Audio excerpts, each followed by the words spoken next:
Can you guys hear me? If anyone's in here?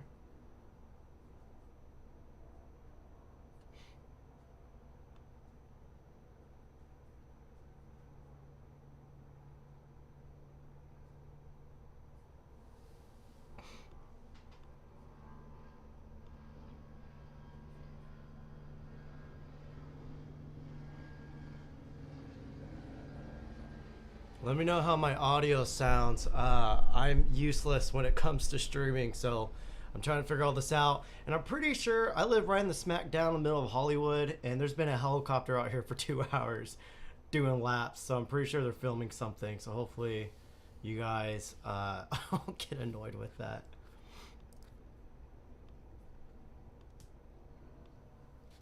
Also, I tried setting up the S5 II, and I'm useless when it comes to streaming. I'm gonna need someone to come over and help me at some point with all this stuff. I did you film this on C-Log? Just curious. I'm on my Studio Mac display because I couldn't figure out how to use the camera. So I know. Sorry, you're all already clowning me for not having a proper setup. Someone said quiet audio. Yeah, it sounds like it's fine for everyone else. I could try turning it up. I think that's already maxed though. So let me see. How can I do this? I don't know how I can do this. I think it is what it is, y'all. Let me mute this. I'm gonna grab a liquid death real quick so y'all entertain each other for now. I'll be right back.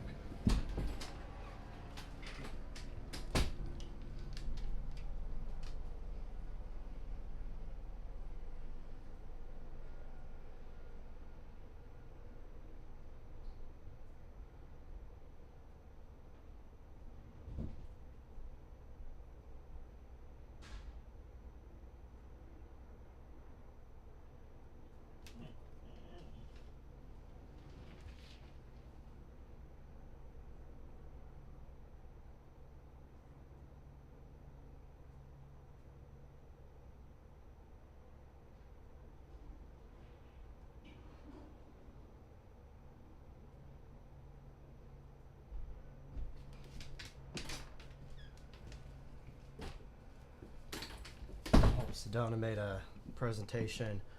All right. Over pixelated MP4 stream.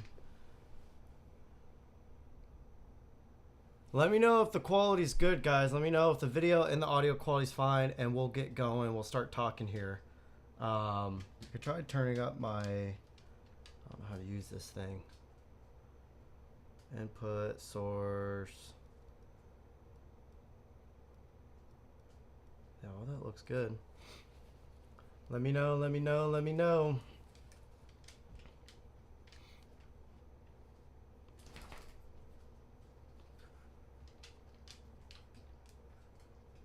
Alright, well, if the quality looks fine, if it doesn't, I'm using OBS to stream this, and I've never used this before, so let me know if there's a anything I should switch on here. But if it's good to go, let's get to talking. So, sweet. Shout out to Armando. Guys, Armando's a big reason why I get a lot of cameras. You're to blame, bro. So yeah, I got the Komodo. I went over to Condor Blues offices yesterday, and they already got me all set up. I did paint it. You guys know I'm obnoxious and pretentious. I tried out bronze. I'll probably do my green paint that I always do. And then once when AlphaGuard comes out with their green skins, I'll throw that on. I'll paint it back to black. So, but I got the Komodo. Let me check this real quick. Feed's fine. All right. Sorry for the pixelation, guys. Street auto's great. Video's kind of pixelated. All good though. If you guys have any tips for an OBS how to clear up the video, let me know. It's all open. So yeah. Anyways, I already know a lot of people are going to ask me if I'm leaving Sony. I am not. The FX3, I've filmed multiple reviews on this camera, and I keep deleting them because it doesn't justify how amazing this camera is. This thing is going to be my one all be all type camera.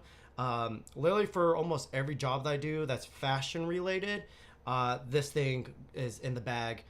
Everything YouTube related, BTS related, like for literally for everything, this camera covers whatever I need, even documentary work. But with that said, let me check this one more time. Let's check the chat before we go more.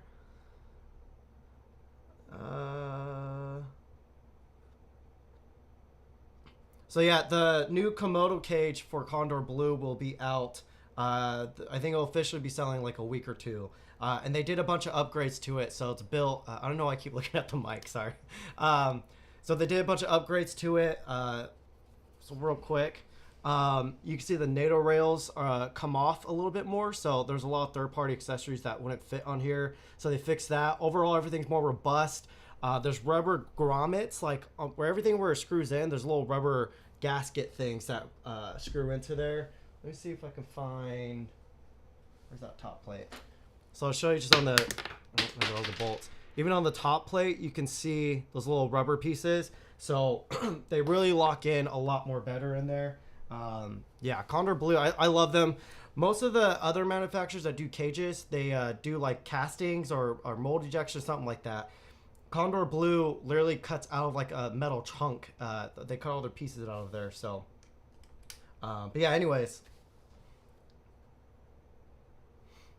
Yeah, the FX3 and Komodo owner, great combo for multiple different scenarios. Someone asked, would I ever consider using the Panasonic Lumix S5 IIX? I have the S5 II.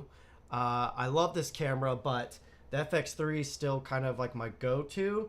But I'm going to be doing a deep dive on this at some point, and I'm going to be testing it out and seeing what it's capable of. So far from what I'm seeing, this is an amazing camera. I wish the FX3 and this camera could mold together.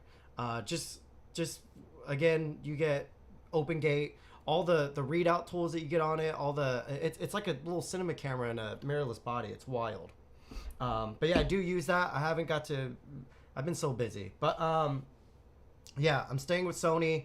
I wish Red made an E-mount version of the Komodo because that would be perfection. I do not want to buy any more RF lenses. Like you guys already know, my feelings are on Canon. But yeah, let's look at the chat one more time. What are your opinions about coloring Sony now versus Canon? How can I just drag and drop a comment on there? Guys, I'm such a noob with this. Let me know how I can share comments on my screen over here. Yeah, someone just create asked, what are your opinions about coloring Sony now versus Canon when it comes to photo? I use Capture One, and in Capture One, I just changed the Sony profile to Canon profiles, and it's literally the same thing. So my opinion is it's exactly the same thing. Yeah, someone asked what happened to the Canon gear if it's on sale. Go back to my last live. I did a live while I was leaving Canon. I'm over Canon's, how they treat their customers and stuff. So, but anyways, back to the Komodo. I wrote out 0 points on for this live. I was like, I just want to talk about this before I start showing content on my YouTube channel about it. And then that kind of will segue me to talking about a lot of confusion where I get a lot of comments people like, oh, he's probably going to switch again, blah, blah, blah. People don't understand that I am a professional full-time filmmaker, photographer before I am a YouTuber. So everything that's on my YouTube is mainly based off my career currently. At some point, I would like to transition more into YouTube solely because I love the clients that I do choose to work with, but there's a lot of times where, you know, we got to get our paycheck, and it's just, again, I love my clients. I'm not talking about specific clients, but it's more of a generalization of my clients that I've had over years. It's just, it gets a little bit soul sucking because you're kind of just always shooting someone else's ideas. You're having to kill your own creativity at times for branding and marketing and sales and all this other stuff. So if I was able to transition to YouTube more and switch my whole income over to YouTube, I'd be able to do way more passion projects, personal projects, and I want to take you guys on that journey with me. So whatever I'm learning, I would give back to the community, and it's a whole beautiful cycle of inspiration. My most favorite comment that I get on my YouTube is when they're talking about how much I inspire them and all that, and to me, that is just so uplifting, and that inspires me back. So yeah, I love YouTube. Let's go through the comments again real quick. Let's see. In OBS, click on output tab. Okay, let me do some shout out to Nick, always helping me out. Output tab. Make sure video varies between. Oh yeah, my video bit rate is very low. Video bit rate. Oh yeah, okay.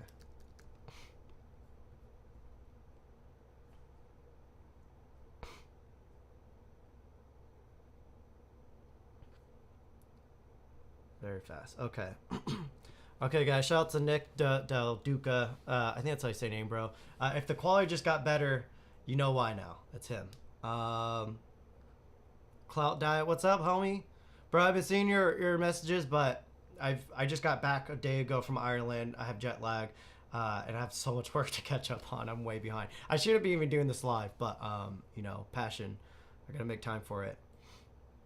Isn't it uncomfortable to be switching all the time, using different systems at the same time? No, it's not uncomfortable. I've been a photographer for over 12 years. I've been doing video for kind of 10 years, but not professionally for like 5 or 6 years now. If you are someone who gets uncomfortable switching cameras,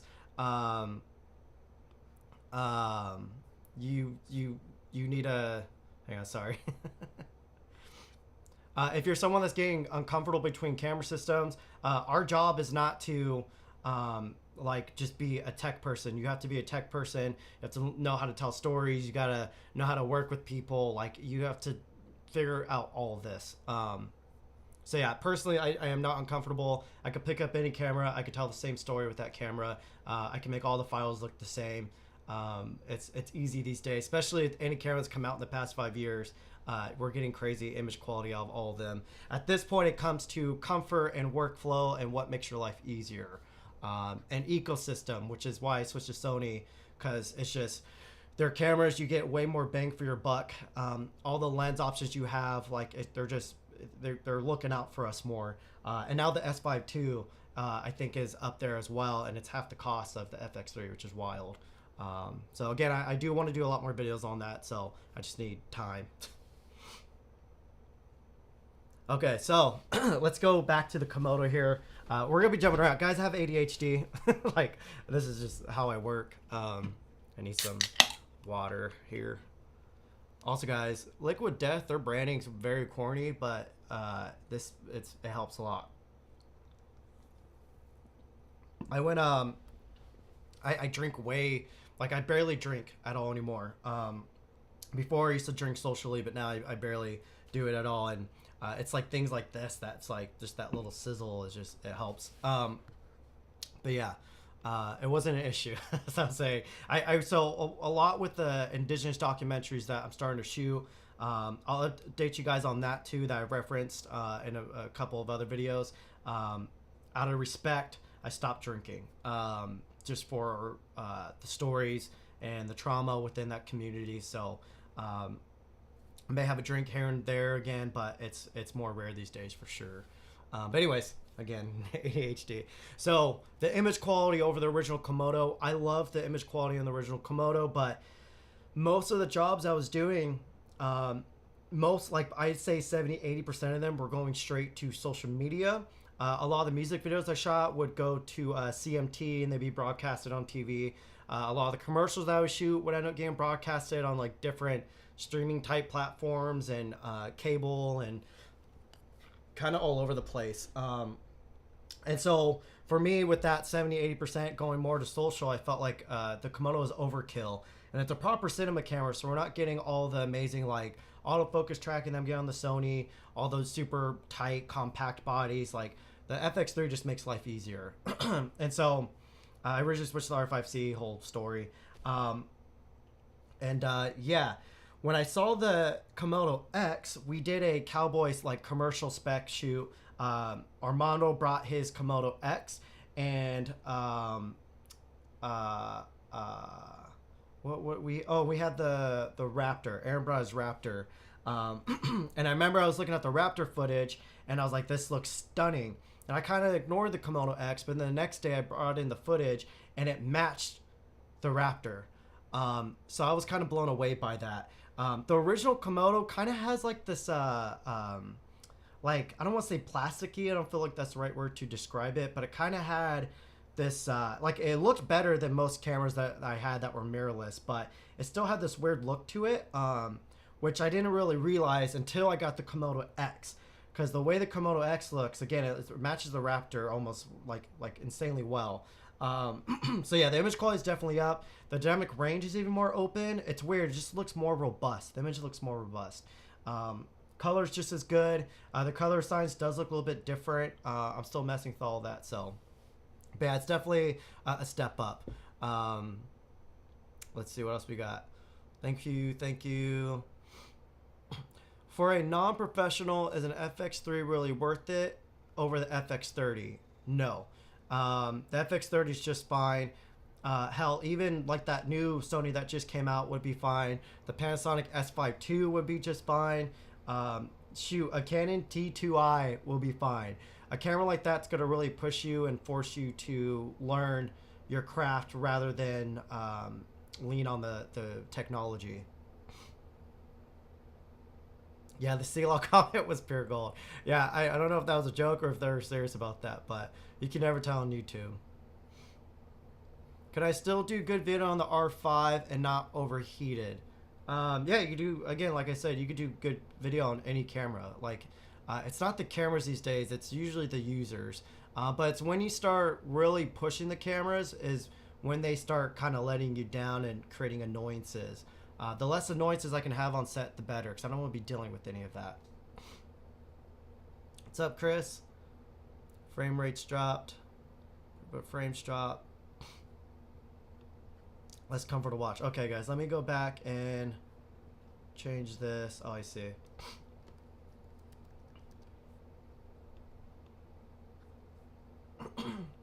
Okay, I changed it again, so quality might have went down, but hopefully playback's a little bit smoother. Sorry, guys, I'm trying to figure this out.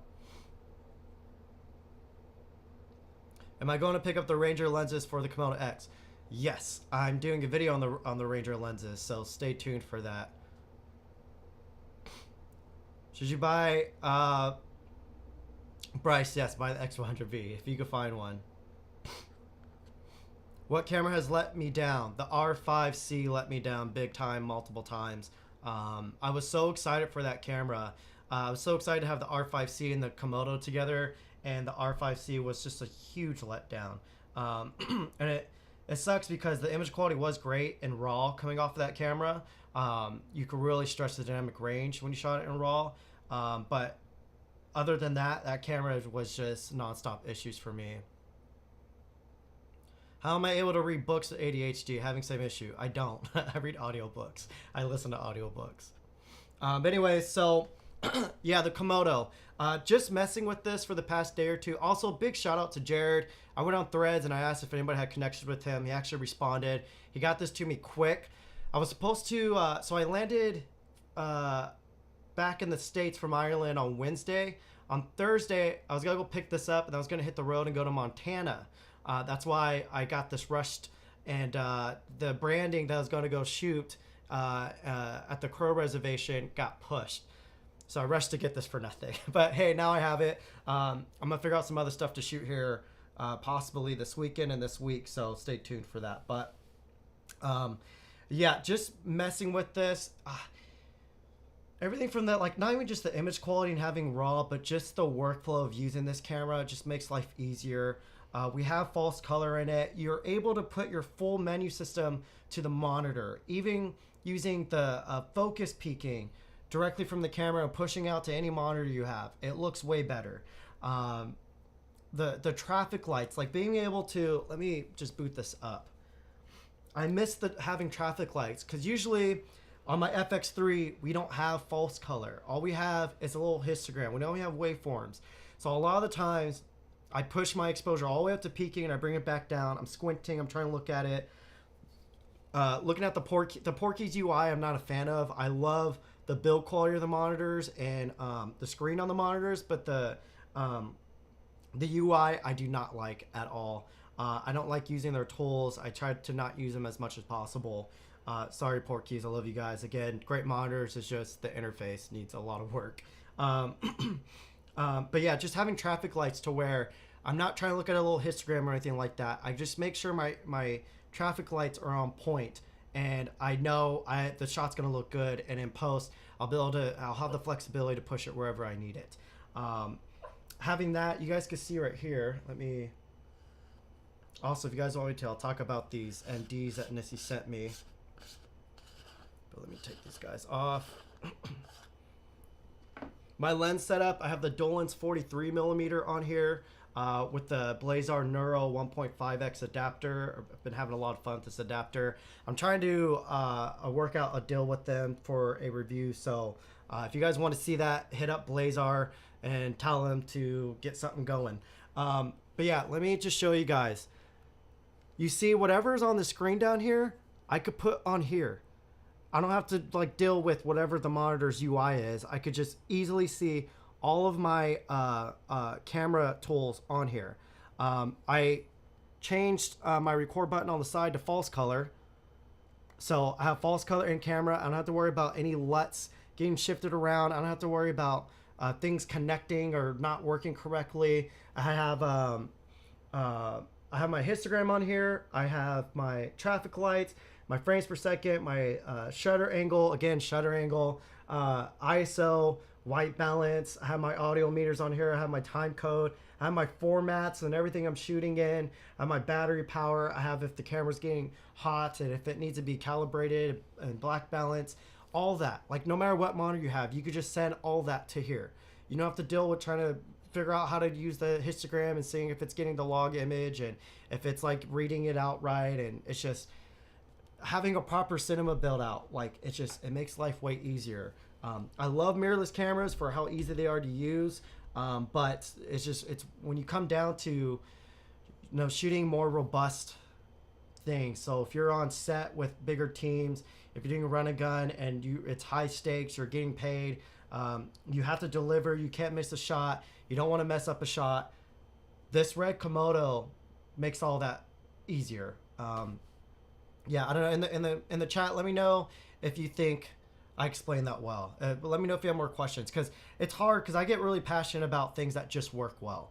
So the Sony FX3, it's a low light beast. It crushes the Komodo X in low light. The Komodo X does really well though for what it is in low light. I was very impressed by it. But the FX3 still does way better. Whatever anyone else says, they probably were trying to get a sponsorship or something and couldn't, and they're probably just bitter. So don't listen to people. You guys saw the test. The 12,800 dual ISO is a hidden weapon that, yeah. There was a behind the scenes shot that just came out from the creator. Let me see if I can pull it up. And it really, really, really, like that film's going to be like the blockbuster of the year, I think. And this behind the scenes shot, that's the FX3, guys. And you can see there's the main actor right there. Why do you think someone was going to use that? Why do you think a big DP, Greg Fraser, would use that camera if they had all these other options that were better in low light? People are fools. Let's get back to the chat. Oh, you guys are going ham. How many people do we got in this? I don't even know how to look that up. I'm so useless, guys. Cool, 6-8 people watching. Guys, I'm gonna be one of those shills. Make sure you hit the thumbs up button. Let's see if we get more people in here to jump in on the discussion. So if I get anything wrong, you know, feel free to correct me. Yeah. So guys, Clout Diet Bryce, he's my homie, and I remember he pulled out a Sony A7R4, and I grabbed it. I was like, Sony. That's when I was on like the whole Canon train, and yeah. Then literally like a couple months later, got rid of all the Canon stuff. It just all the Canon stuff is go watch the other videos. I'm tired of talking about it because people constantly bring it up, but someone said they would love to see guys. If anyone knows how to put a comment on the screen, let me know so I could share this on there. Toggle timestamps. Yeah, I don't know how to do it. Someone said they would love to see a video series where I could push older cinema cameras to achieve great looks, like the Canon C300 and Sony FS700. Guys, those are great cameras. Like, that's not needed. Again, with good lighting, any camera is going to look good. A Canon T2i you can make look good if you light it well. But if you do run and gun stuff, that's when modern cameras, you know, start kind of saving your butt. Hey Cam, got any advice for finding well-paying fashion clients? Seems like all the brands I can find in my area are either new and don't have the budget, or too big and already work with someone. I can't see your work obviously right now, but the biggest thing is to shoot next level stuff. If you can outshoot other people, your fellow competition, you're gonna get booked over them. Budget wise, I'm gonna be doing a video on AI, because AI is really just like I think it's going to ruin a lot of careers, and so I'm gonna be going over a lot of this type of stuff. But yeah, a lot of clients are dropping their budgets even more. Like, it's been happening. When I first started, my day rate was 5,000.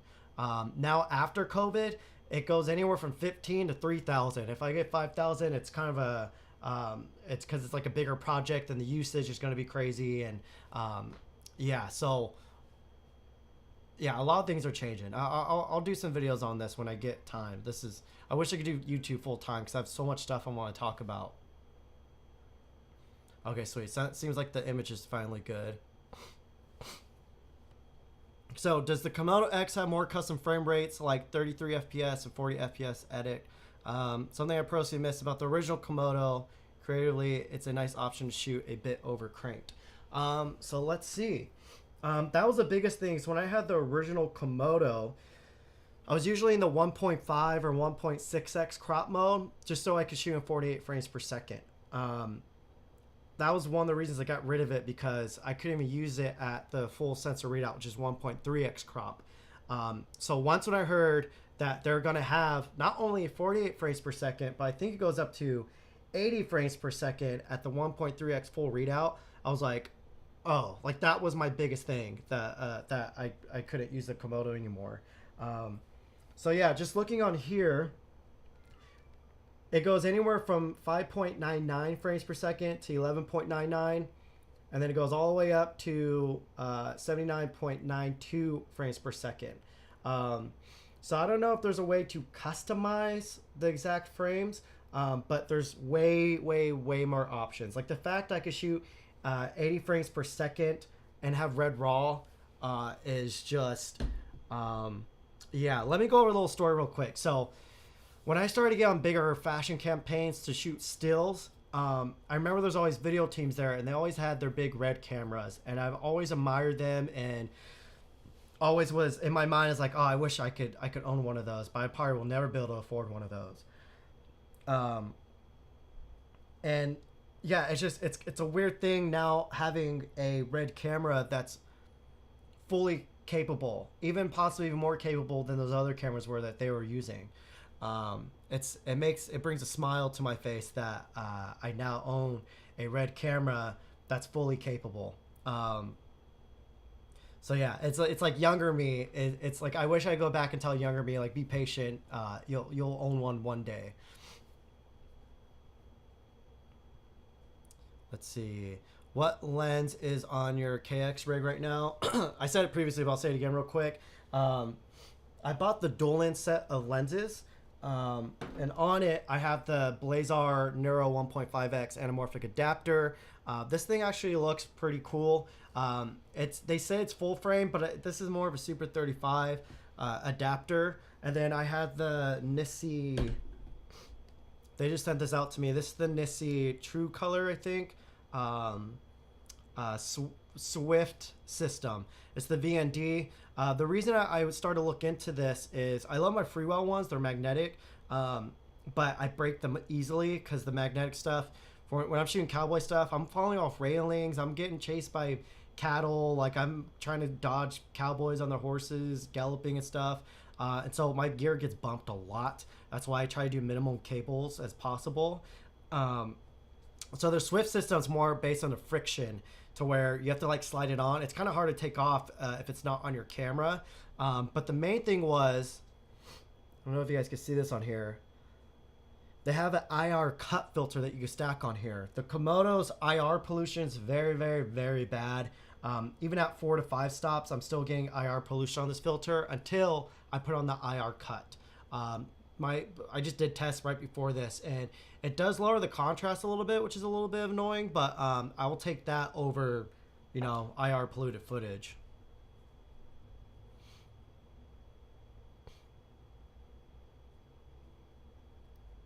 Let's see.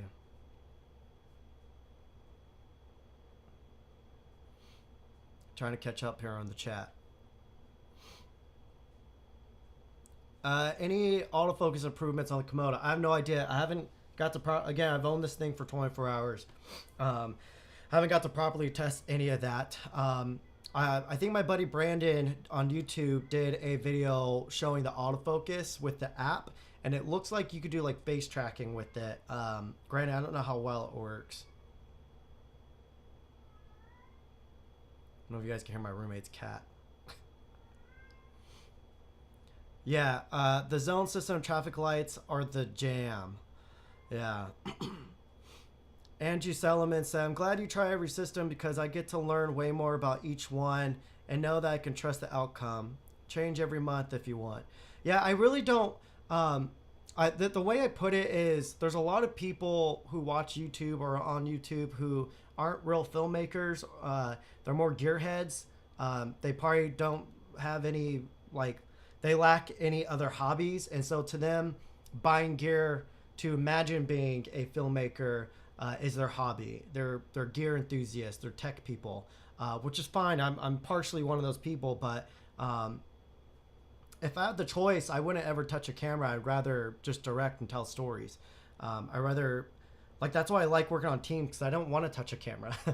The only time I touch the camera is when I just need to get a shot real quick, and it's easier for me to do it myself than to try to translate it to a team when we're doing run and gun stuff. And then all my solo stuff, it's easier if I just do it myself. But yeah, so for me, being a filmmaker and wanting to tell stories, I care more about that than what the brand is on the camera. I could literally give two shits on what brand is on it. So anyone that has a hatred towards a brand or a bias or anything like that, get over it. Get out there and actually try to tell some stories. Try to actually shoot a good image for once. Do something with your gear instead of just screaming and cuddling it.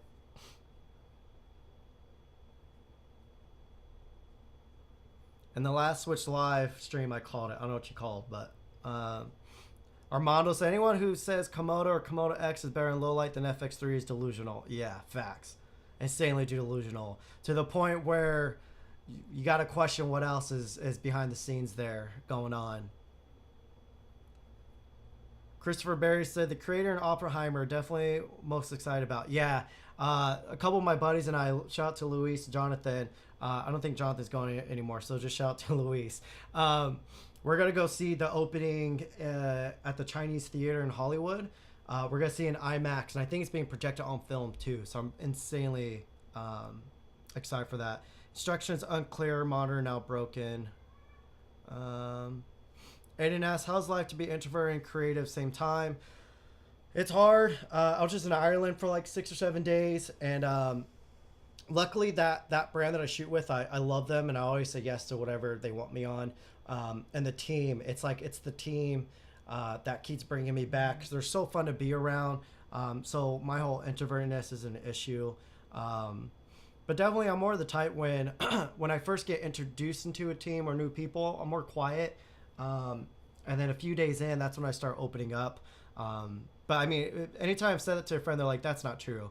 I think it's true. Who knows? But when I have to turn it on and I need a shot, I could, fake it, fake that I'm outgoing.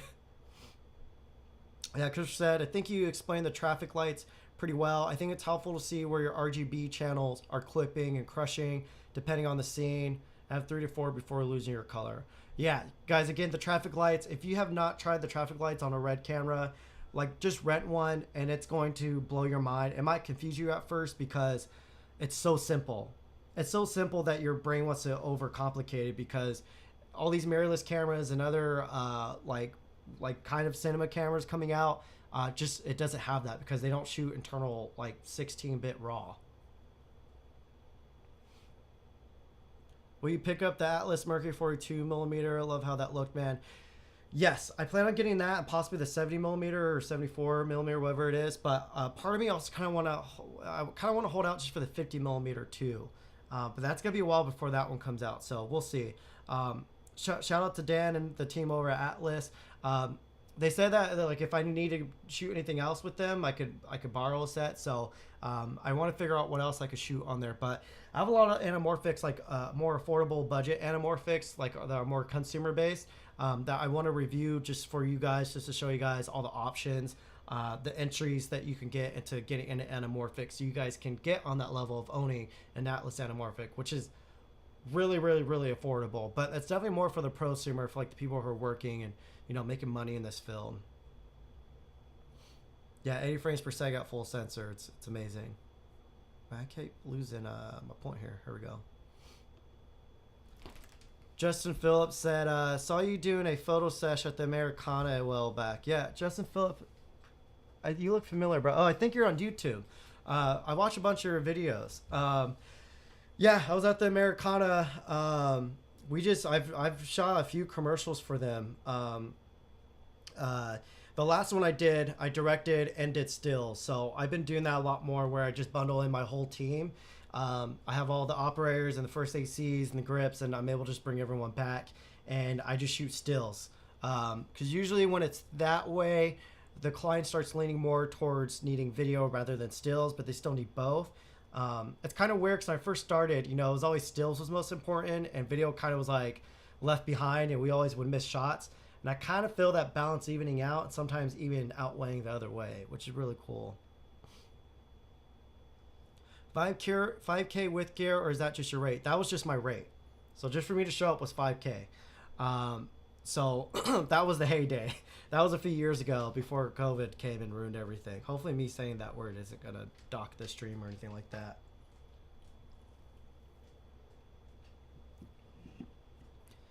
Where's the DJI fit into the mix now in your workflow? That's the one I was always on the fence about and talked about in the YouTube comments. Yeah, the 4D, I'm still obsessed with the 4D. Again, any gimbal type stuff I want to use that for. The hard thing is the lens options. I do right now have, let me see if I can grab these real quick. I have on my hands, I have to see if these are going to fit on the 4D, but the Laowa 80mm or 65mm. If those end up working on the 4D, that's gonna be game changing. There might be other stuff coming out that I'm not allowed to talk about, but yeah, we're gonna have lots of options in the future for lenses to use in the 4D. But the hard thing is, once you see the Komodo image matched up with those Mercury, with Atlas Mercury lenses, it's hard to want to shoot anything else. So on that cowboy spec thing that we shot, when I get time, I'll do a whole behind the scenes. I have to shoot more scenes for that. So once that's out, you guys will see. But there's a cool thing that a bunch of us worked on that you'll see. But once I saw the image, it's like we were able to put this on a RS3 Pro, and it bounced out just fine with the 42 and the 36 millimeter. I don't recall. I think we even put the 70 millimeter on there and it's still balanced, which is wild. But yeah, once you see that image, it's hard to like look at anything else. Where am I at? Right here. Do you currently get any inspiration from other YouTubers? I really like the work that GX Ace is producing right now, the cyberpunk vibes. Yeah, GX Ace, anytime he makes a video, I'm like, I need to step it up. Which I have, but none of the videos are out yet. So just know I have like countless of videos that there's partially stuff filmed for it. There's stuff where I'm trying to get like sponsors for it just because like I'm trying to go more full-time with the YouTube stuff. And if I do that, I could bring even more to the table for all of you guys. But I could also step up everything and not have to worry about clients. And usually with my career work, it's I do 1 to 3 projects, and sometimes I have to edit on those. And by the time all the revisions and all the deliverables are done, I'm out traveling for the next job. It's like literally a few days between projects. So I really want to minimize that client work and do more YouTube work. In order to do that, I need more support from sponsors and stuff. So, but the other person who really inspires me, who kind of maybe go more towards that direction I was just speaking about, is Danny Gravert. The fact that he made his film a full feature film and he basically funded it via YouTube, whether that was, you know, his subscribers sending him money or crowdsourcing or getting investors. He got that because of his recognition from YouTube, from placing his talent on there and teaching everybody and just being open about it. So yeah, that was very inspiring for me to see. So shout out to Danny. He has no clue who I am probably, but you're a big inspo, bro.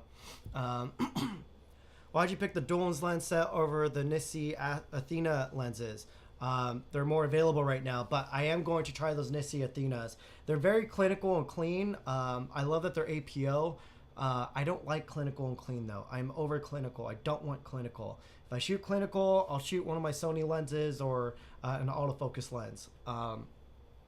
But yeah, I do want to try those and with anamorphics on there because I think that would kind of look cool. And it might work even better than the Dolan's do. I bumped the Freewell setup and dropped it off. Can't rock with that. Yeah, the magnets are really good, but if you bump that the magnetic Freewells just perfectly, it'll come off. Do you regret and miss LA anyhow? Oh, that's a whole different thing. So I moved to Austin, and literally half the time I lived there, I was not there. I was traveling for work, and I was exhausted.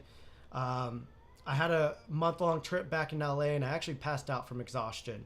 And that was kind of a wake-up call of I'm doing too much. And on the drive home, I have anxiety now, which I never experienced before. It's very odd. I'm dealing with it, but halfway home, I was like, I don't ever want to do this drive again. Like, this is killing me. Like, this is it's not fun anymore. So I moved back with zero plan. I was hopping around. I was being a bit of a gypsy, but now I'm officially back. And I'm back in the original place that I started up in when I first moved to LA, which is cool. But it was, I moved to Austin for quality of life, but I learned I don't care about my quality of life. I care about my career and really chasing things down. So it was a good move. I learned a lot about myself. I don't want to say it was a wake-up call, but it was a bit of a wake-up transition, I guess you could say. Is there a chance to work with you as an AC or PA? Yeah, just shoot me a DM. 1, you gotta be good. 2, I'm a lot about the vibes. I've had assistants that will flirt with models, or they're out trying to network while they should be doing other things. And so I'm very, very, very particular who I work with. You know, some people start getting complexions to them and stuff. It's just, it's a hard industry to maneuver through. So, yeah, I'm always down to try new people out. And if you fit well into the team, you're in. You know. Granted, right now, since COVID, it's I don't want to say like I'm hiring teams out every week. It's more like once every month or two. I'm able to hire a team out.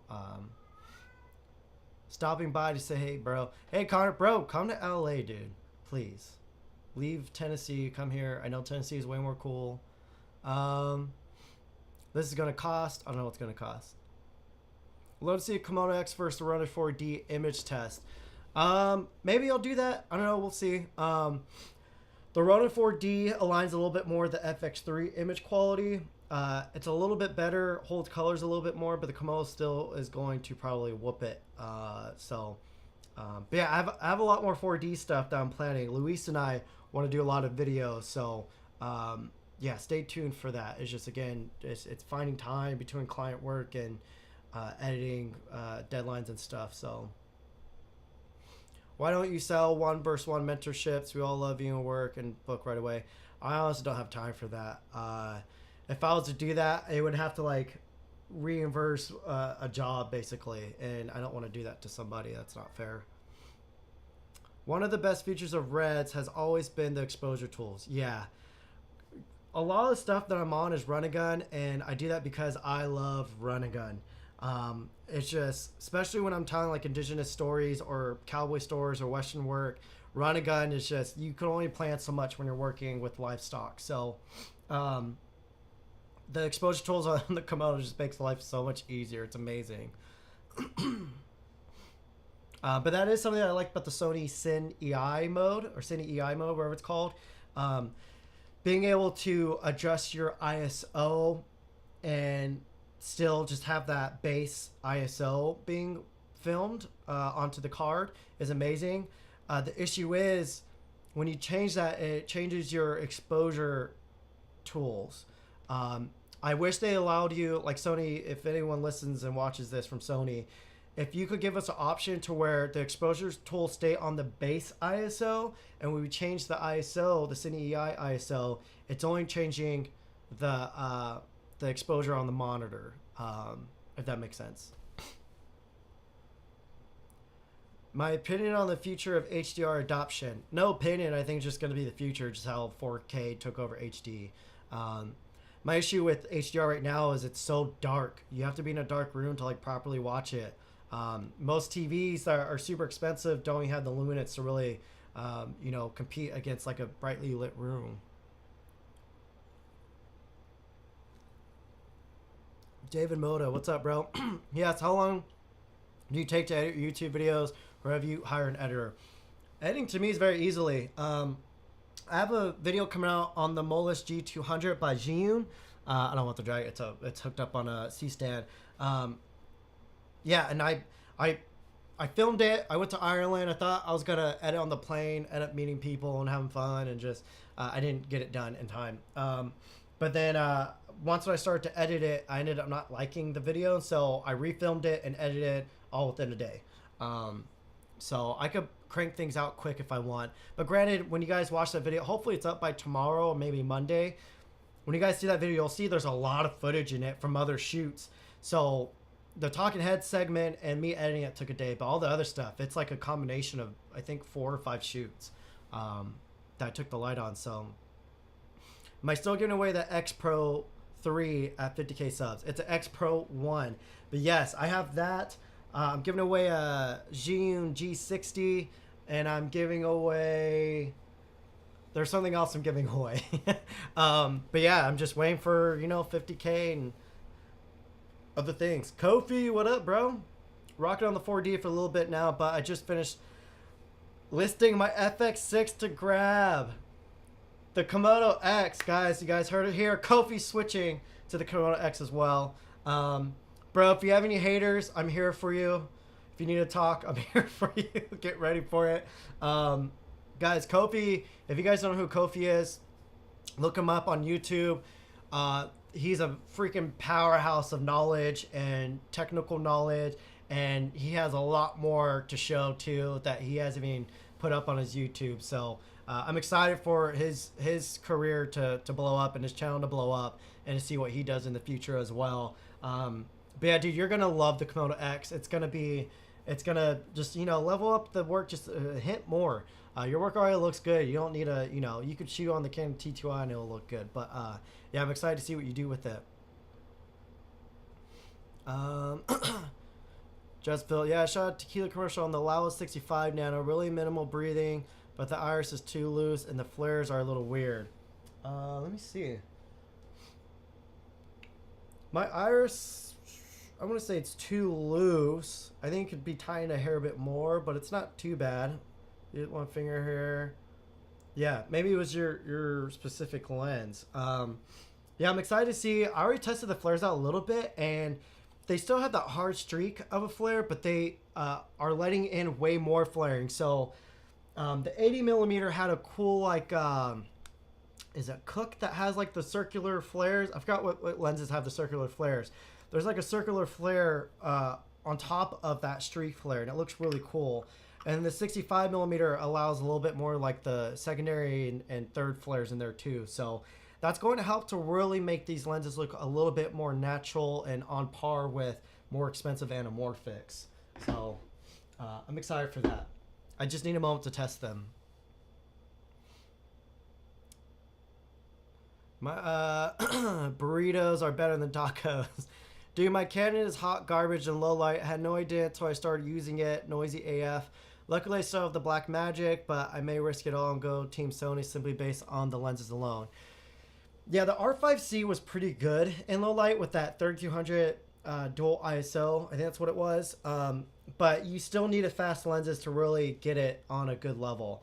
But Sony's 12,800, you could use the 24 to 105 f4, and you could still get insane exposures out of that. It's wild. Yeah, Kofi said, cheers to using every tool you can get your hands on. Guys, that's what it's about with filmmaking. Like, you really think these big filmmakers going out there and saying, oh, I only use this, only use that, only use this. Maybe Roger Deakins. But most of them, they're auditioning different things for depending on what story they're telling. Every story requires a different lens and a different look, and every camera, again, cameras are like film stocks now. None of them look the same, but at the same time, you can make most of them look the same. What is better, anamorphic lens for the Komodo in your opinion? Sirui Saturn or Laowa Nanomorph? What is a better choice?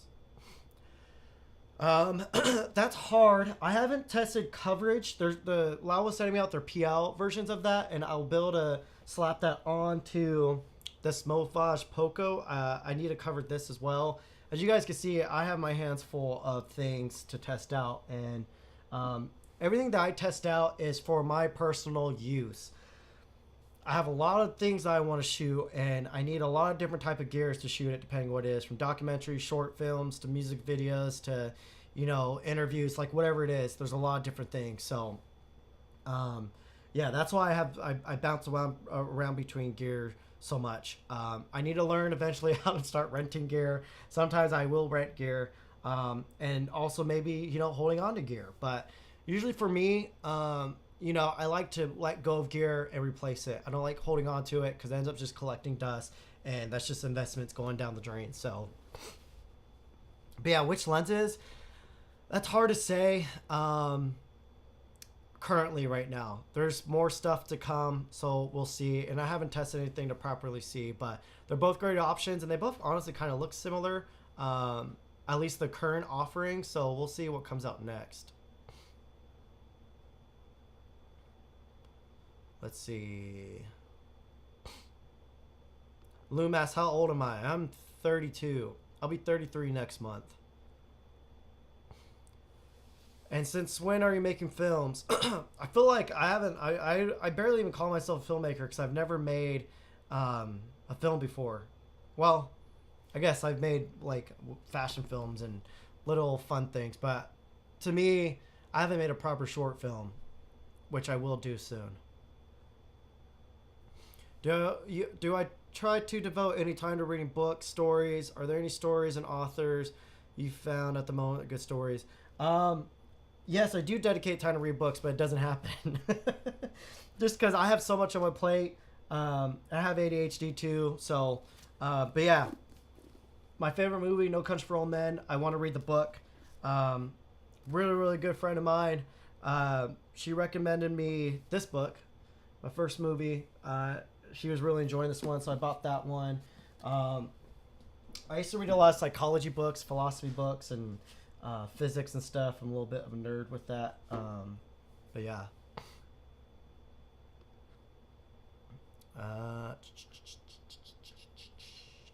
Woo, this chat's getting lit right now.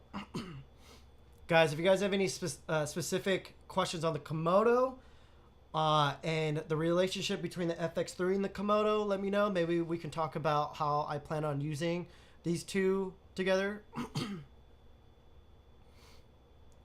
Does changing systems disrupt your work at all? No, not at all. I think it's our responsibility when we get a new camera to learn the in and outs of them and how they work and their upsides and downsides, which is all the testing I do. I do even more testing that I never even post just because I don't have time to do all that. So I've been contemplating maybe making a second channel, or I think I launched a membership thing on my channel. So if you become a member, I might start maybe just posting all that stuff there.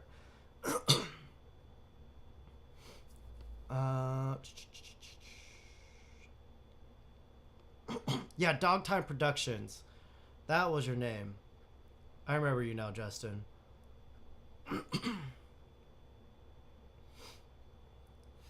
Yeah, if your camera can shoot log, the new EL zone system is very beneficial exposure. Basically, that's the same as Red's Geoscope for all cameras. Yeah, I've been hearing a lot about this L zone, but I think only Small HD has it built in their monitors. The last video I watched on is like, oh, this makes sense. Why haven't we been using this? It's I guess it's similar to false color, except with false color, they have zones for specific IRE levels. Where the L zone, it's just like you could read every point of exposure, if that makes sense. At least that's what I understood. Why not Small HD? I want to get a Small HD. I hit them up because I want to see if they want to do something together, because I think I could really help educate people on why Small HD's tools and their system is just so clutch. So we'll see. If not, I'll probably just buy one. I probably won't have time to cover it then. Does DaVinci resolve gyro data for the Komodo? I have no idea. Maybe the one Lowell sent me went through the ringer. Yeah, possibly. Kofi said, my mom says I don't have to listen to haters if they can't beat me up. Bro, I don't think anyone can beat you up. Freaking, you're buff as hell.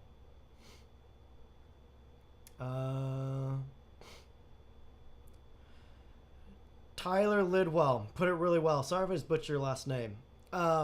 He said exactly, brands don't own you either. That's the beauty of being a filmmaker, doing what we do, trying out different pieces of gear. That's what I'm saying. People act like they owe brands their dedication. I don't understand that at all, and it drives me absolutely crazy. These brands owe us everything. We're giving them our hard-earned dollars. I'm messing up my rant here. I don't get this whole movement of worshiping camera brands and like being so dedicated and cuddling up at night and kissing them goodnight. Like, I don't get it.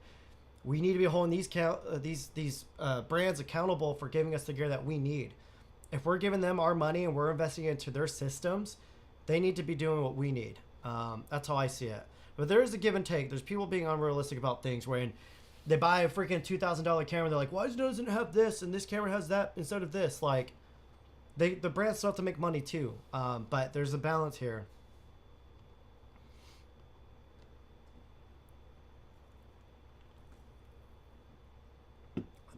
So Nick asked, do you find clients ever care what you shoot? I'm assuming what I shoot on. I'm still buying the FX6 over the KX because almost all the commercial jobs here in Colorado want Sony. Would probably prefer KX though. That sounds like maybe all the commercial jobs there are through a few select agencies. And their in-house people are probably just wanting to keep within the Sony ecosystem for, you know, filing systems and color grading and all that. But usually, no. I literally have never had like a client ask me what camera I'm bringing or using. Their in-house editors might ask me what camera I'm using, but the client themselves, I literally have never had one ask me ever. I think they see my portfolio, they see my work, and they expect the same results, and they expect a professional to bring whatever camera they're going to use. Literally never had asked one client has never asked me. So the whole argument of like, oh, getting red will get you more jobs in the fashion industry, that's not a thing. Maybe if you're a DP, maybe because I can imagine them wanting to use reds on reds on reds just for camera matching. But yeah. Let's see. If you only shoot music videos with the Komodo X and run a gun, what would your price be? You mean like what would my rate be? That depends on each client, dude. It depends on what the logistics are and what you need, and yeah, that's too vague of a question to answer, honestly. Like I've done run and gun for giant budgets. Like I won't say numbers, but let's just say some people make this amount of money in a whole year. Yeah. Josh Satin, what's up, bro? So great here. All the love for the FX3. It's a camera that I continue to learn on for client work. So versatile. Looking forward to seeing what you create the KX. Yeah, the FX3 is literally my go-to for most things, just because great autofocus. Whether you're going from exteriors to interiors or going from day to night or night to day, the dual ISO's got you covered. All the lens options got you covered. I think I said autofocus already. How compact it is. Like you can literally just throw it in a tiny bag and you're good to go. Yeah, it's just a great camera. I just wish it had shutter angle. Not having shutter angle messes me up so many times on actual professional jobs. Any YouTuber that says, oh, shutter angle's overrated, don't listen to them. They're only do YouTube stuff. When you're in the actual field, shutter angle's so important when you have to switch between frame rates and you forget to change your damn shutter. Sorry, rant. I get grumpy, guys. What kind of size do you get out of the Red RAW with the Komodo? Big difference with Sony files. Yeah, way larger file sizes. It's RAW. But I shoot an ELQ. That's what I've been shooting on. If I'm shooting anything that's going straight to social media, I'm using ELQ. If I'm doing stuff that might be, on websites and possibly broadcast, LQ. If it's specifically for broadcast, MQ. Running 4D FX3 and now Komodo X. My guy fully stricken with gear acquisition syndrome. Bryce, no, it's not. Again, dude, you know me. I shoot a lot of different things. It's not about how much gear you own or getting the latest and greatest. It's about getting what I need for what my next 3 to 6 months is looking like in jobs. How do you prefer to color match KX and FX? Do you use any LUTs or doing any or doing it by hand every time? I mean, I've only known this camera for 24, 36, 40 hours, something like that. I actually just did some test footage just to test out this lens. Let me just turn this off, actually. It's just running it for no reason, running up that runtime. So my LUT, I actually just redid my LUTs that I have for the Sony and the Ronin 4D, and they look great on the Komodo. So I'll be sure to release those. I need to do way more footage though and do way more testing and making sure that they look proper and there's no issues on them. But the biggest things about my latest LUTs that I've released, it comes down to it has a standard filmic but clean look. So it's not going to look super like Kodak 8 or 8260 or whatever it's all called. But it's more of a general portrait type look. It's creamy, very saturated. You can turn on the saturation if you want. But the biggest thing is, one, it's clean, it holds all the dynamic range, but the biggest thing is the skin tones.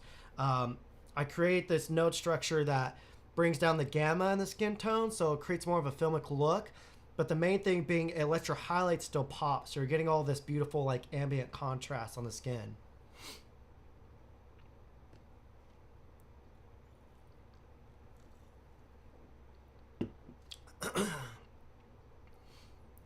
Yeah, Justin's talking about if you guys are in the chat, ask Justin Phillip about the EL zone. It's gonna be the next thing that like takes over exposure tools, hopefully. But he said basically it's a spot meter, not based on voltage, but actual stops of light. But you have to program the proper color pipeline and has to shoot log. Yeah, that's perfect in my eyes, because I prefer exposure tools to read off the log image. There's a lot of cameras where once you put an internal LUT on, your exposure tools are now being based off that LUT, which shifts your whole exposure tools, and you have to readjust everything for that. So if you could just base it off the log, you keep it a little more baselined. Yeah, and the spot meters, guys, it's dope because you can actually see what every luminance level is reading and stops. So the yellow zone is going to be sick once it's more available. Kobe said, this might be answered already, but what NDs are you using if not just the Poco? The FX6 has 7 stops and it's great for 95% of things unless it's really bright. Yeah, the 7 stops of ND on the FX6, in my opinion, if you need more ND, you're probably shooting too wide open.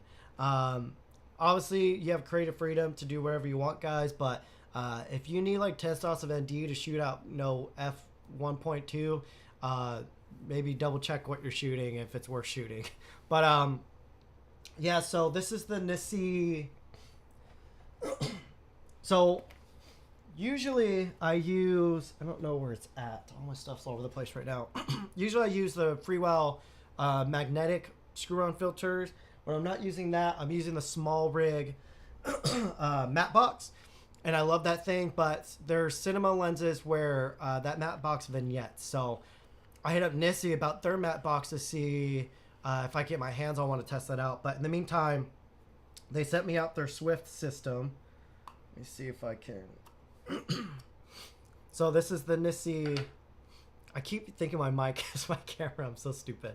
So yeah, so this is similar to the magnetic system for Freewell, except it's not magnetic, at least not that I think.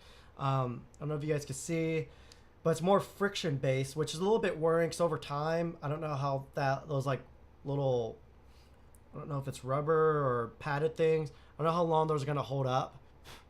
But you just simply push those on and almost like suctions on, and you can see that thing ain't coming off at all. But what's cool is you just keep stacking. So the so instead of having a 2 to 5 and a 6 to 9, let me show you here. So instead of having a 2 to 5 to 6 to 9, they give you a 4-stop ND. So you just stack the 4-stop ND over your 2 to 5, and that creates a 6 to 9, I think, ND. But the more important thing is they have a IR cut filter that you can stack on there. That was the thing that I just stacked on there. So immediately I was like, oh, I need this. So I'm already loving it. My only gripe with the IR filter, sorry, I'm burping from the liquid death. My only gripe with the IR cut on here is I realize it creates some, it lowers the contrast a little bit, which some people might like, but it does it in a way where it makes it kind of muddy. At least that was just literally from 5 minutes of testing, so I gotta test that out more and see if that's actually what's going on there. Sorry, I'm clearing my throat so much, guys. I have allergies. Let's see. Man, I love that everyone's engaging in on this chat. This is awesome.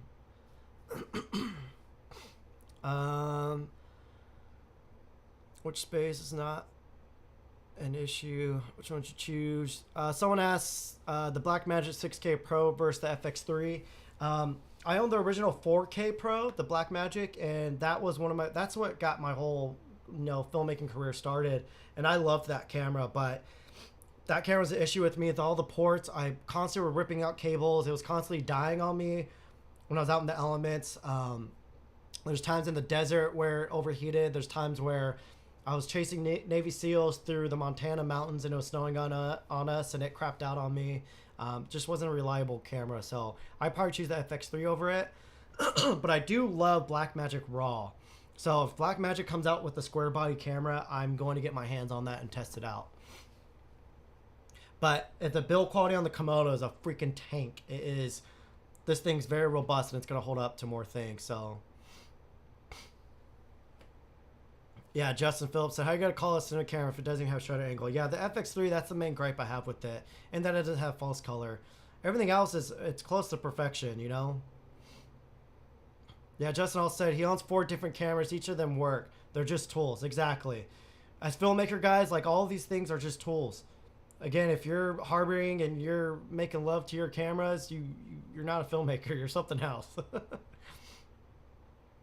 Have you ever used Zeiss Otis or Zeiss Milvius, however you say that?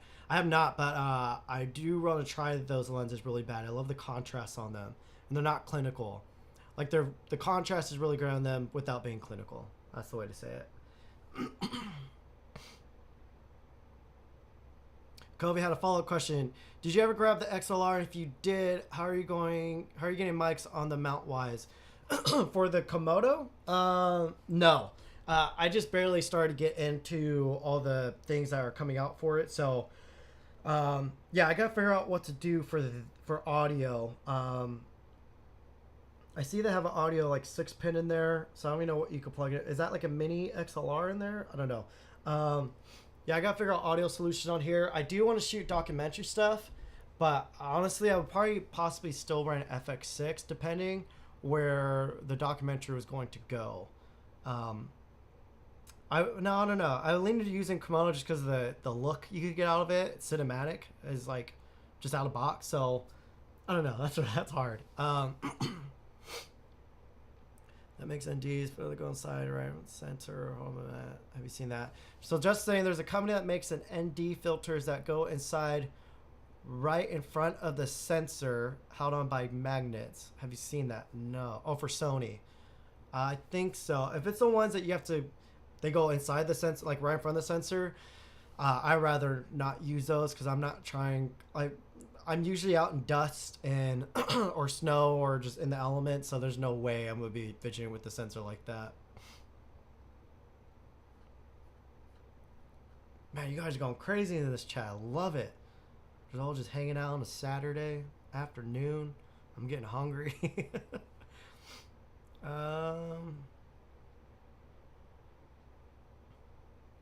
Nick said, I really like your Sony list. Do you have any newer ones coming out? Guys, real quick too, after I get through with all these questions, I'm going to talk about how I plan on using the Komodo X and the FX3 together. That was the main purpose I did this live. Let me see.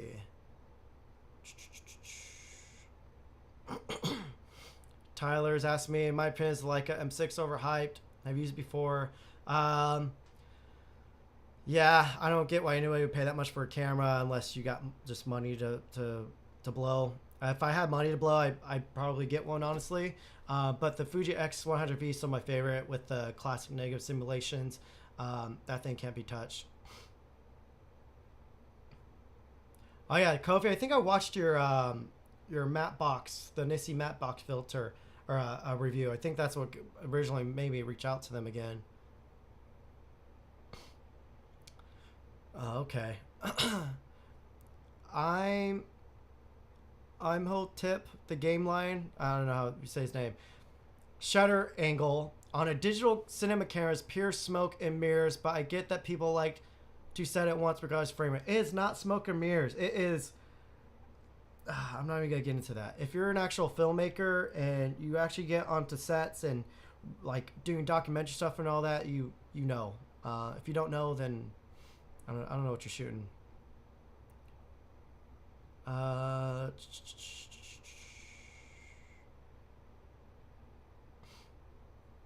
Let's see. Trying to keep up on here. There's no real shutter.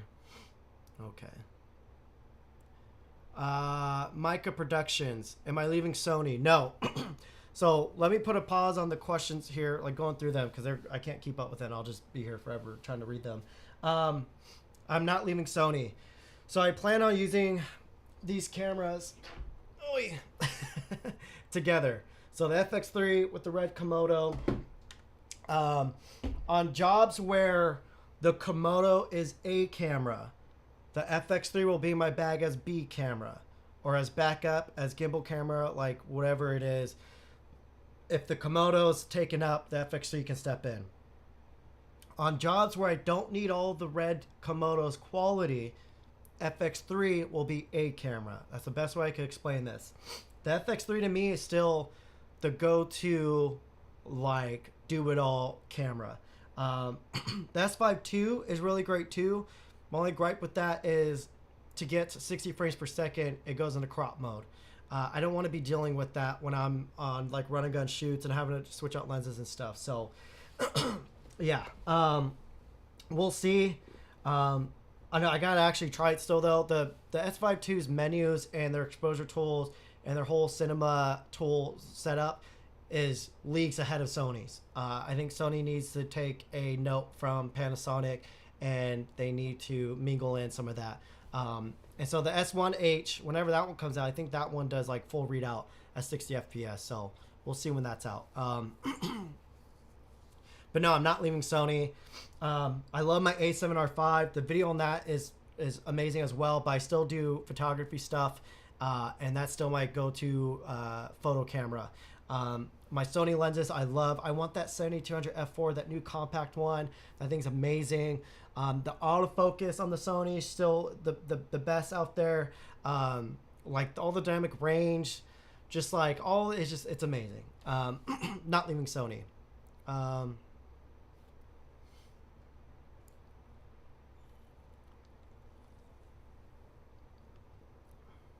Let's see. The biggest slept on feature on the Komodo is global shutter. Looks so much better in my opinion. Yeah, I remember when the Komodo first came out and everyone was hyping up the global shutter. I loved it, but at the same time, I don't think it was as important for most people that they thought it was going to be. There's a lot of people shooting a lot of boring stuff, and they don't need a global shutter for it. So a lot of people are hyping it up. I'm like, you don't even need this. But for the people that do need it, it is definitely underrated. For run and gun stuff and handheld stuff, global shutter just has this look to it, and I missed it. I missed it a lot. So, but the FX3's rolling shutter is really great too.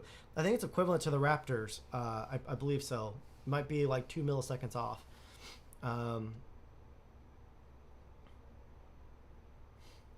Yeah, a lot of people are saying that they like the NIST filters. Am I being affected by the strikes? No.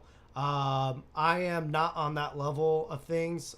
Maybe someday I'll take myself serious enough to actually pursue that. That's one of the reasons I moved back to California, because I do want to take myself more serious in that regard. Yeah, I have ADHD, and I'm taking that more serious too, because there's a lot of opportunities I miss because of, anyone who has ADHD, So yeah, but yeah, no, they are not affecting me. But I do support everything that they're doing, and I think just like the AI stuff alone, I think is going to ruin a lot of careers in photography and in the filmmaking space that aren't in the union. So let's see.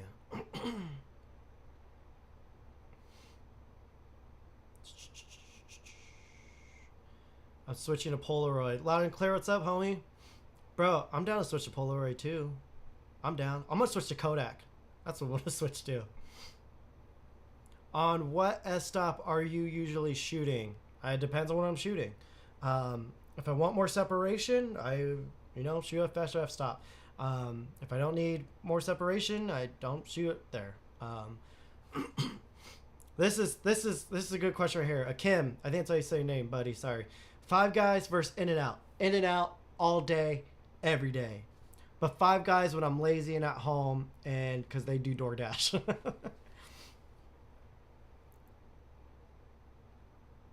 Photo Mike, bro, you're wrong.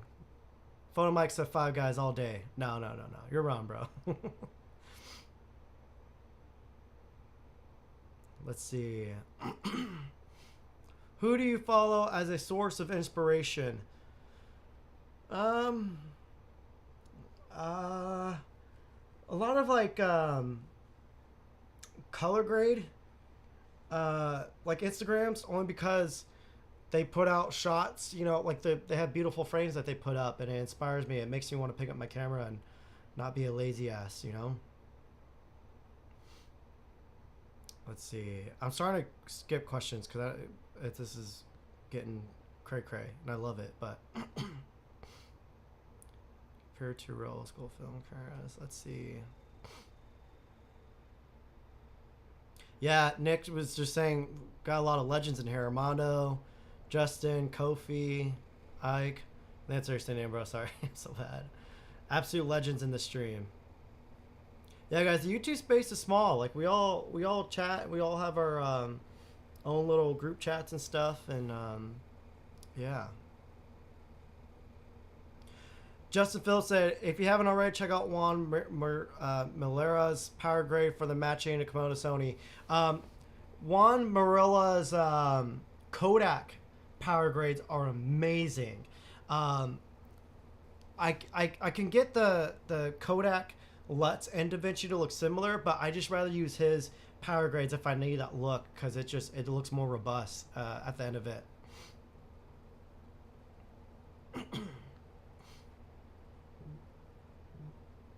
Yeah, just saying on Easy Rig, Gibble, Global Shutter makes difference. I hate Easy Rig with a passion.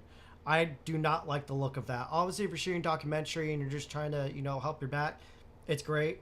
But I do not like the look of it for everything else. I should probably get one, though, for some of the documentary stuff I have coming up, because if I do start using the Komodo, I'm going to need that. But I hate the whole... I usually have cowboy hats on and stuff because I'm out in the elements and all that. I want it the one that goes over your shoulder. I think that's a little more realistic for me, especially being around horses and stuff. Yeah. Freelancers.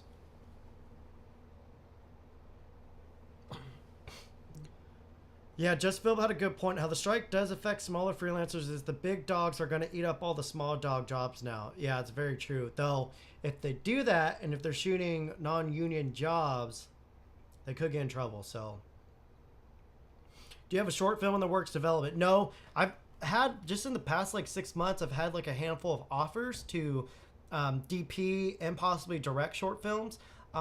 Which maybe I don't want to be a DP, but I keep getting the offers to get a DP, so I've been kind of entertaining the idea of it. I don't think I'm a good DP. I don't think I would be a good DP. And my interest in doing cinematography is more on telling my own stories. So if I was to take DPing serious, it would be just to tell my own story. So, but once I just moved back out here, and I'm still, you know, catching up on a lot of stuff. Once when I'm properly settled in, if that ever happens, I'm going to start writing. I'm very excited for that. Let's see.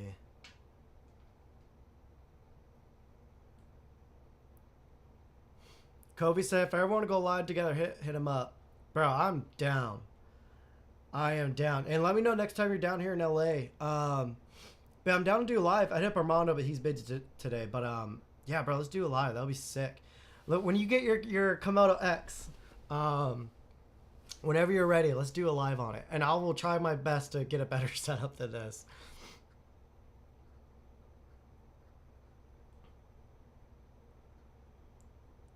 Let's see.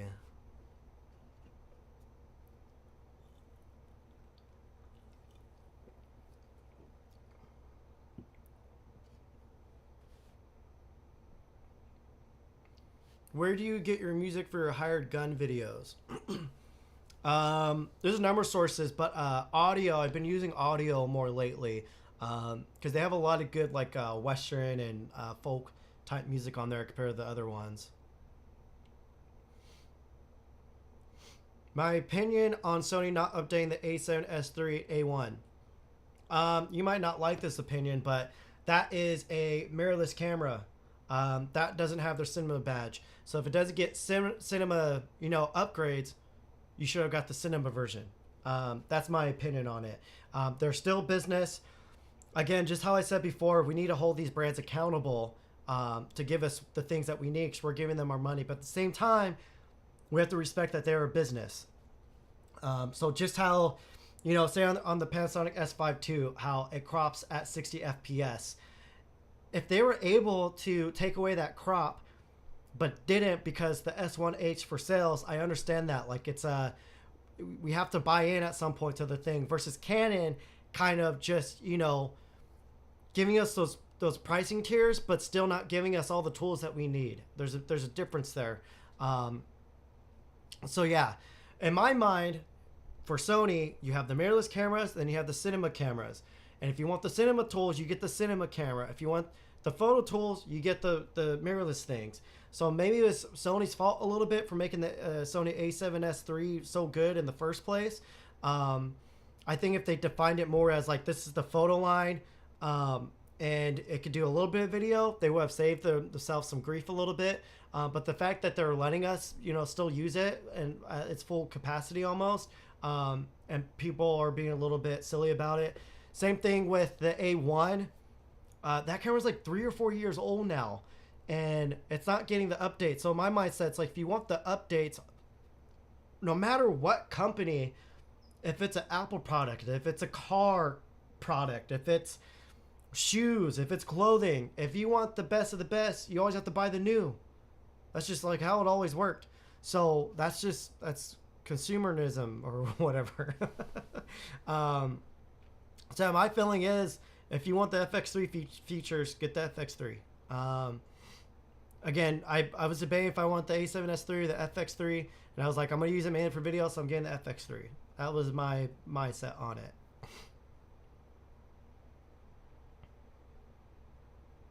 Let's see. Have I ever spent time out in Tucson, Arizona? Yeah, my tribe's actually an hour south of Tucson. If you live out that way, you might know as Thona'atham Nation, but a lot of people still know as Papago. But yeah, that's my tribe. Brandon, what's up, bro? I gave you a shout out earlier in the chat, but you weren't in here.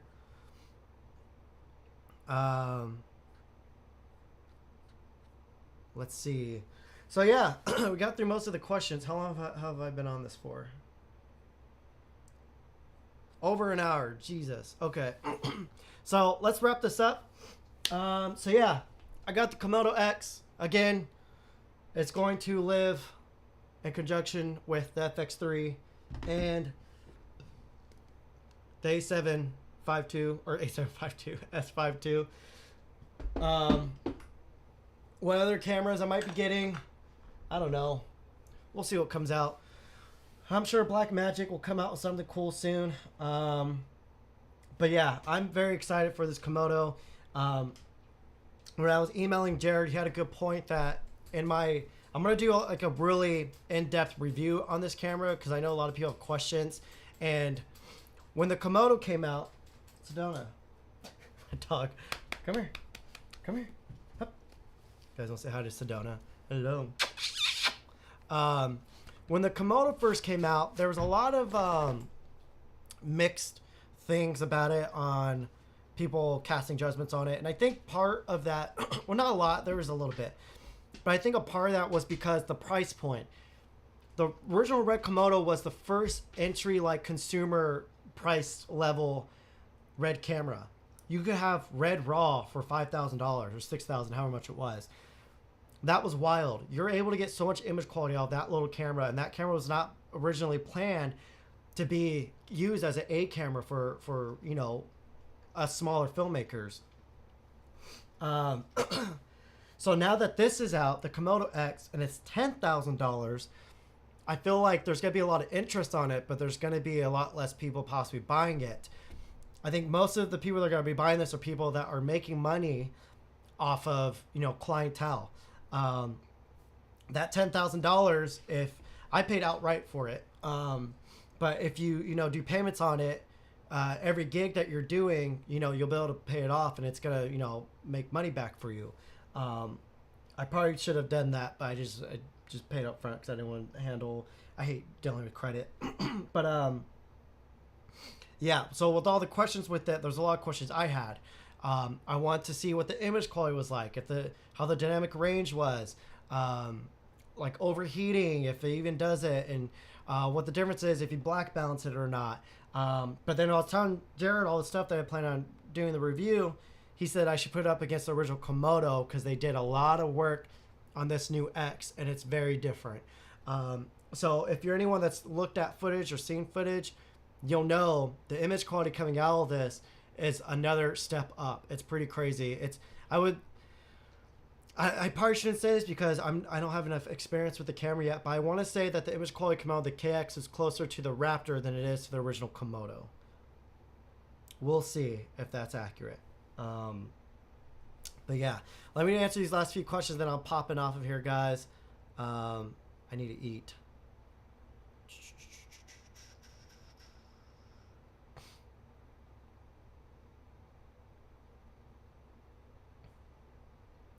So, man, Cankton is updating the 3-year-old C7. The R5C is great. Yeah, that's cool, sure. R5C still doesn't have C-Log 2, though. So they can update all they want, but if they're not giving us the update that the main one that we need. Again, you could say the same argument for the Sony FX3 with shutter angle, but I will take more dynamic range any day.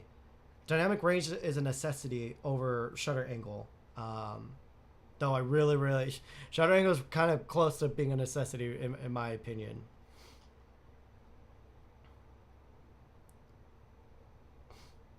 Yeah, Loud and Clear had a really good point regarding that Sony firmware. Every camera I've ever bought, I bought for what it does now, not for what it might do in the future if I'm lucky. Sony doesn't own anyone's shit. Yeah, I really don't get this whole people crying so much about this firmware stuff. I've never once have heard people complain when a new piece of technology comes out and then complain, oh, how come my old technology doesn't do that? That is bizarre. Let's not take these camera brands for granted. Camera brands for granted. Or a lot of guys place buying the X just to rent it. Yeah, I've never rented any of my gear. I don't know if I would ever do that just because they're my money makers. I don't know how comfortable I would be with that. Yeah, Brand said that he's going to be doing that review. Guys, go check out Brand's work as well. He has a good approach to all of his stuff, too. So, to review, see, React comparison. All right, guys. Well, this was fun. I hope next one I do, I have a proper camera setup and audio setup. I'm excited to see how bad all this looked and sounded. But thank you for staying in and staying here for the content rather the quality, even if the content's low quality as well. But yeah, guys, stay tuned again. I have my FX3 review. I'm working on it. I'm trying to figure it out. I just really want to do it the proper justice that it deserves. But also we're doing a lot of testing on the Komodo X. I have a lot of catching up to do on stuff. I should probably, get my birds in a row, whatever they say. A lot of stuff. I want to feature the Mofage. I want to feature all the Angel Bird cards that I've been using. I want to try to get my hands on a small HD monitor, S5 II. Lots of anamorphic stuff coming out. I still have Laowa's prototype 1.33x anamorphic adapter and the Ranger, so I got to do videos on all of that. Maybe I'll do something on the dual ends. Maybe I'll do something on the Blazar anamorphic adapter. Lights, I'm excited. If only I could just supplement my income from clients into YouTube, I could just get all this stuff done and just keep it going. Let's just keep it going. Okay. Well, okay, last questions and then I'm out. Let's see. Fire company.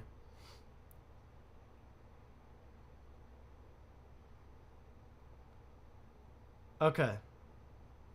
All right, guys. That's it.